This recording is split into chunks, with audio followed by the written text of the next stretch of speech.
മത്സ്യത്തൊഴിലാളികളുടെ സാമൂഹ്യ സുരക്ഷ ശക്തിപ്പെടുത്തുന്നതിന് സർക്കാർ വലിയ മുൻഗണനയാണ് നൽകിയത്. അതിൻ്റെ ഭാഗമായി ഇൻഷുറൻസ് പരിരക്ഷ 5 ലക്ഷത്തിൽ നിന്ന് 10 ലക്ഷമാക്കി ഉയർത്തുകയുണ്ടായി.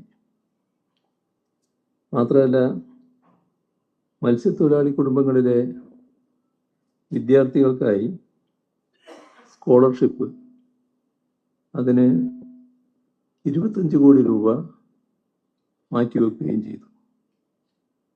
മാത്രമല്ല, മത്സ്യബന്ധന അടിസ്ഥാന സൗകര്യങ്ങൾ മത്സ്യത്തൊഴിലാളികൾ പൊതുവിൽ ആവശ്യപ്പെടുന്ന കാര്യമാണത്.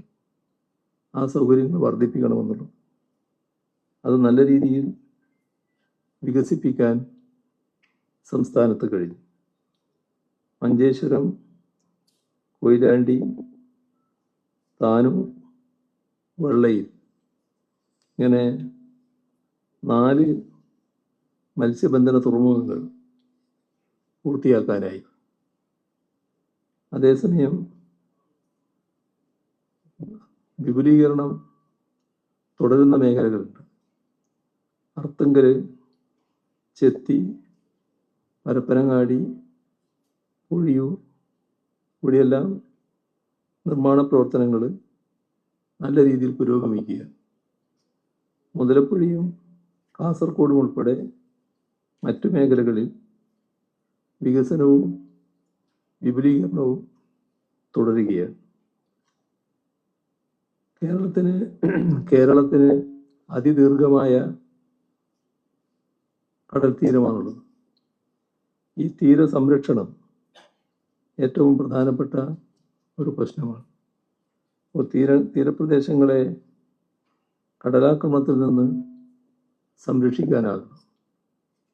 യഥാർത്ഥത്തിൽ അത് സംസ്ഥാന സർക്കാർ മാത്രം ചെയ്യേണ്ട കാര്യമല്ല. കേന്ദ്ര ഗവൺമെൻറ് സ്വാഭാവികമായി ചെയ്യേണ്ട ഒരു കാര്യമാണ്. കാരണം നമ്മുടെ അതിർത്തിയായിട്ടാണ് വരുന്നത്. ഇത് കടലാക്രമണത്തിൻ്റെ ഭാഗമായി നഷ്ടപ്പെട്ടു പോവുകയാണ്. അപ്പോൾ തീരദേശങ്ങളെ സംരക്ഷിക്കുന്നതിനുള്ള പദ്ധതികൾ കേന്ദ്ര ഗവൺമെൻറ്റിന് നടപ്പാക്കേണ്ടതാണ്. പല തവണകളിലായി കേന്ദ്ര സർക്കാരിനെ സമീപിച്ചിരുന്നു. പക്ഷെ സമഗ്രമായ ഒരു പദ്ധതി ഇതേവരെ ലഭിച്ചിട്ടില്ല എന്നതാണ് വസ്തുത. സംസ്ഥാന സർക്കാരിനാകാവും വിധത്തിലുള്ള നടപടികൾ സ്വീകരിക്കുന്നുണ്ട്.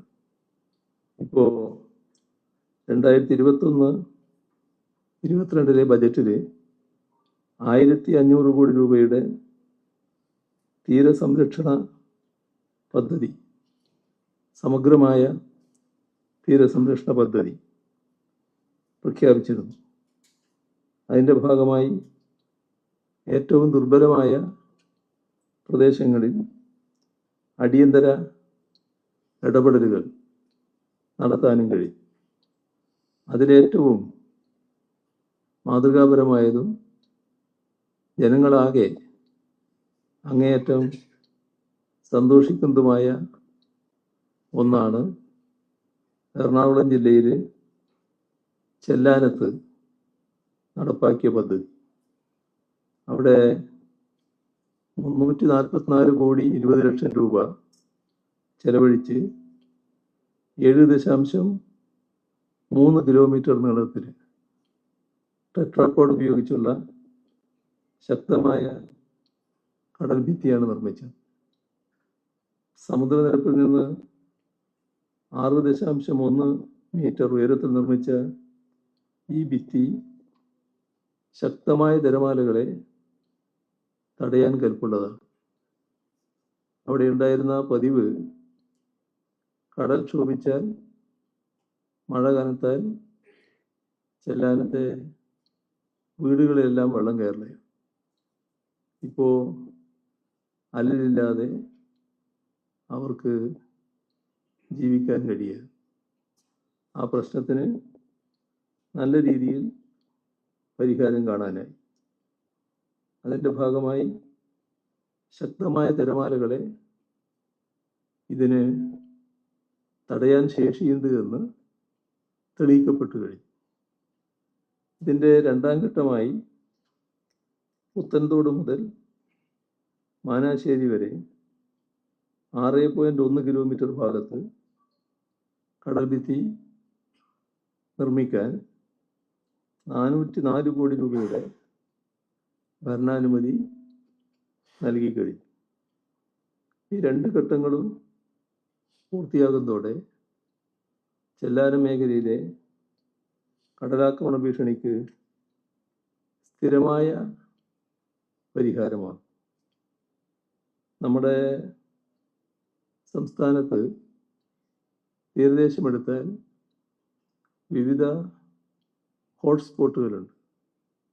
ശംഖുമുഖം, വർക്കല, ആലപ്പാട്, വലിയഴിക്കൽ, വൈപ്പിൻ, കൊടുങ്ങല്ലൂർ, കയ്പമംഗലം, പൊന്നാനി, കാപ്പാട്, തലശ്ശേരി, വലിയപറമ്പ്. ഇവിടങ്ങളിൽ ADBയുടെ ധനസഹായത്തോടെ തീരസംരക്ഷണ പദ്ധതികൾ നടപ്പിലാക്കാനാണ് സർക്കാർ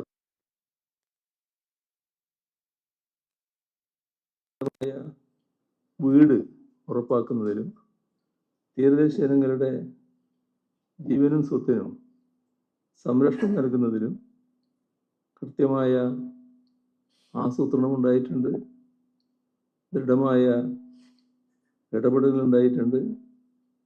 അതിൻ്റെ ഫലം നാടും ജനങ്ങളും നല്ല രീതിയിൽ അനുഭവിക്കുന്നുണ്ട് എന്നതുകൂടിയാണ് നമുക്ക് കാണാൻ സാധിക്കുക.